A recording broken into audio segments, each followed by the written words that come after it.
ሶስተኛና የመጨረሻ አጠራ አድርጌ ስናገር ዑመር ወይንም ይሄ ይመር ገነቲ ይመር ኮቻ የሚባለው የተንገበገበ ፊርዓውን እንኳን እኮ አልኳችሁ እንደሱ አልተናገረም።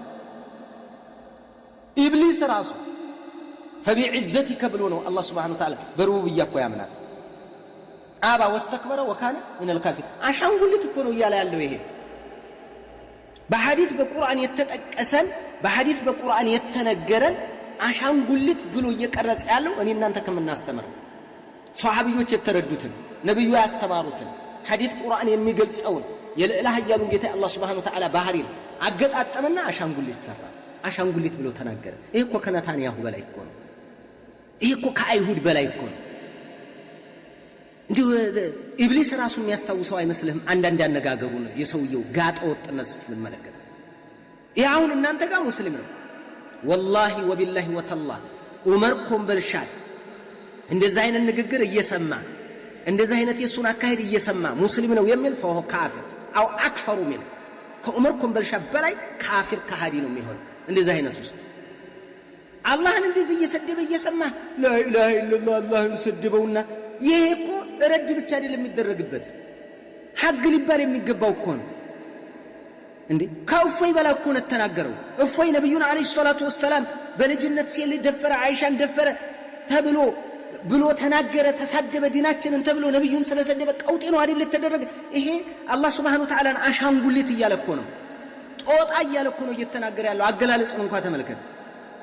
አሻንጉሊት ነው እንደ አሻንጉሊትም አይደለም ያለው አሻንጉሊት ብሎ ነው የገለጸው። እናንተ ትንሽ አይከፋችሁም?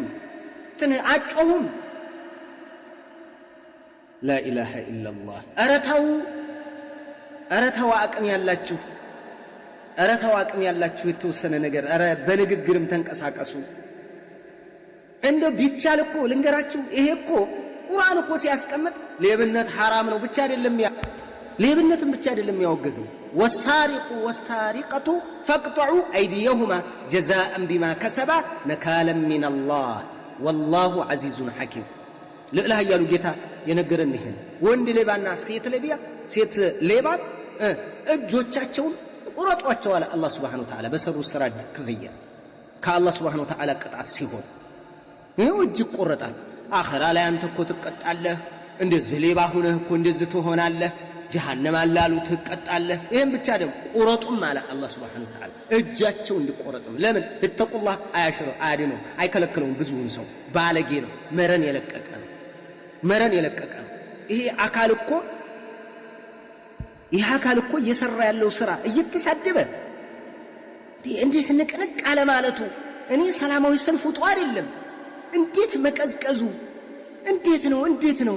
ይሄ እኮ ኹጥባ ሊኸጡበት የሚገባ የሐጂ ዑመር ሙፍቲን ወይንም የዛን ንግግር ላይ በረታቸው